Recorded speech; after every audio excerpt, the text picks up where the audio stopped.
السلام علیکم ناظرین، کیا حال چال ہے؟ طبیعت ٹھیک ٹھاک؟ میں امید کرتا ہوں کہ آپ خیریت سے ہوں گے اور خوش باش ہوں گے۔ ناظرین، آپ کو میں خبر دوں 27ویں ترمیم کے حوالے سے، وہ یہ کہ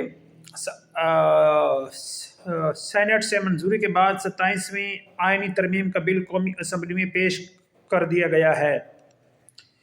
حکومت کو بل کی منظوری کے لیے 224 ارکان کی حمایت درکار ہے اور حکمران اتحاد کی تعداد جو ہے وہ 237 ہے۔ تفصیلات کی جانب بڑھتے ہیں ناظرین، وہ یہ کہ سینٹ سے منظوری کے بعد 27ویں آئینی ترمیم کا بل قومی اسمبلی میں پیش کر دیا گیا ہے۔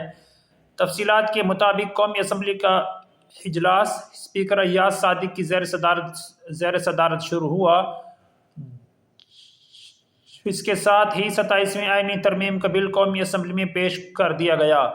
یہ بل وفاقی وزیر قانون و انصاف اعظم نذیر تارڑ نے ایوان میں پیش کیا۔ بتایا گیا ہے کہ حکومت کو بل کی منظوری کے لیے 224 ارکان کی حمایت درکار ہے اور حکمران اتحاد کی تعداد 237 ہے۔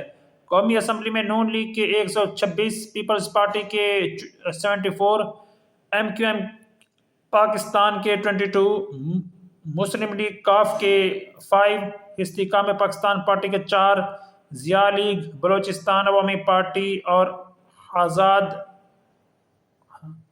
اراکین 6 ہیں۔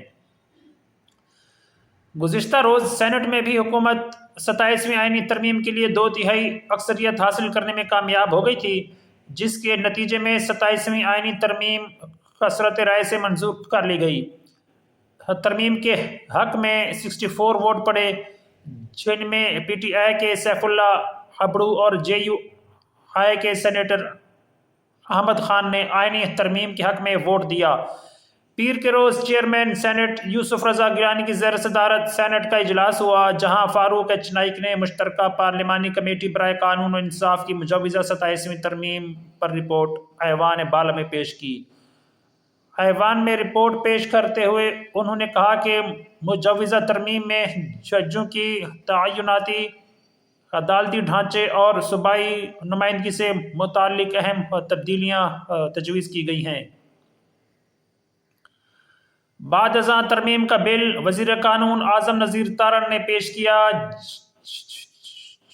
اس پر اپوزیشن ارکان نے شور شرابہ کیا اور بل کی کاپیاں پھاڑ دیں، تاہم اپوزیشن رکن سیف اللہ ہبڑو نے 27ویں ترمیم کے حق میں ووٹ دے دیا۔ جے یو آئی فا کے سینیٹر احمد خان نے بھی ترمیم کے حق میں ووٹ کاسٹ کیا۔ یوں بل کی حمایت میں 64 ووٹ کاسٹ ہوئے اور سینٹ میں حکومت کو 2/3 اکثریت حاصل ہو گئی۔ اپوزیشن ارکان نے احتجاج کے بعد سینٹ اجلاس سے واک آؤٹ کر دیا۔ اپوزیشن اراکین ایوان سے باہر چلے گئے۔ ناظرین، یہ تھی 27ویں ترمیم کے بل کے متعلق جو خبر تھی وہ میں نے آپ کے ساتھ شیئر کی۔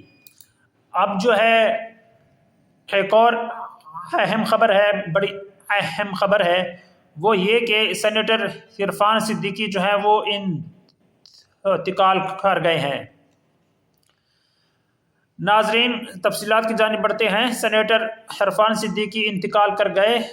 مسلم لیگ نون کے سینئر رہنما شدید علالت کے باعث گزشتہ 2 ہفتوں سے اسلام آباد کے ہسپتال میں زیر علاج تھے۔ تفصیلات کے مطابق پاکستان مسلم لیگ نون کے سینئر رہنما نواز شریف کے دیرینہ ساتھی اور سینٹ آف پاکستان کے رکن عرفان صدیقی پیر کی شب کو انتقال کر گئے۔ سینیٹر عرفان صدیقی سینٹ میں مسلم لیگ نون کے پارلیمانی لیڈر بھی تھے۔ اہل خانہ کے مطابق سینیٹر عرفان صدیقی شدید علالت کے باعث وفاقی دارالحکومت اسلام آباد کے ایک نجی ہسپتال میں گزشتہ 2 ہفتوں سے زیر علاج تھے۔ ان کی حالت انتہائی تشویشناک تھی۔ اسی باعث وہ پیر کے روز 27ویں ترمیم کے لیے ووٹنگ میں بھی حصہ نہ لے سکے۔ اہل خانہ کے مطابق عرفان صدیقی کی تدفین اسلام آباد کے H11 قبرستان میں کی جائے گی۔ وزیر اعظم، صدر مملکت سمیت اعلیٰ سیاسی و عسکری قیادت کی جانب سے سینیٹر عرفان صدیقی کے انتقال پر گہرے رنج اور افسوس کا اظہار کیا گیا ہے۔ ناظرین، یہ تھیں آج کی دو اہم خبریں. میں نے کہا یہ آپ کو دے دوں، خصوصاً سینیٹر عرفان صدیقی کے حوالے سے. یعنی کہ ایک طرف 27ویں ترمیم کے بل جو ہے وہ بھی آج پیش کیا جائے گا، وہ بھی جو ہے ہو رہا ہے. 27ویں ترمیم کا بل بھی پاس ہونے کے قریب ہے، اور ادھر سے عرفان صدیقی بھی انتقال کر گئے ہیں. ناظرین، ہو سکتا ہے کہ عرفان صدیقی کی زندگی کے بارے میں تفصیلی ویڈیو میں آگے چل کر بناؤں، لیکن فی الحال جو ہے یہ بڑے اہم رہنما تھے. یہ نواز شریف کی تقاریر بھی میں نے سنا ہے کہ لکھا کرتے تھے، اور جو ہے نواز شریف کے اہم ساتھی تھے، اور جو ہے نواز شریف نے انہیں اپنی حکومت میں جو ہے بڑے اہم عہدوں پر جو ہے فائز کر رکھا تھا. یعنی کہ بڑے اہم عہدے ان کو دیا کرتے تھے. تو نواز شریف کا ظاہر نقصان ہوا ہے، کیونکہ ایک ساتھی دھرینا ساتھی چلا گیا ہے. ناظرین، اور ان کے جو کالمز وغیرہ ہیں وہ بھی اخبار میں چھپتے رہے ہیں. ناظرین، تو فی الحال اسی پر میری مزید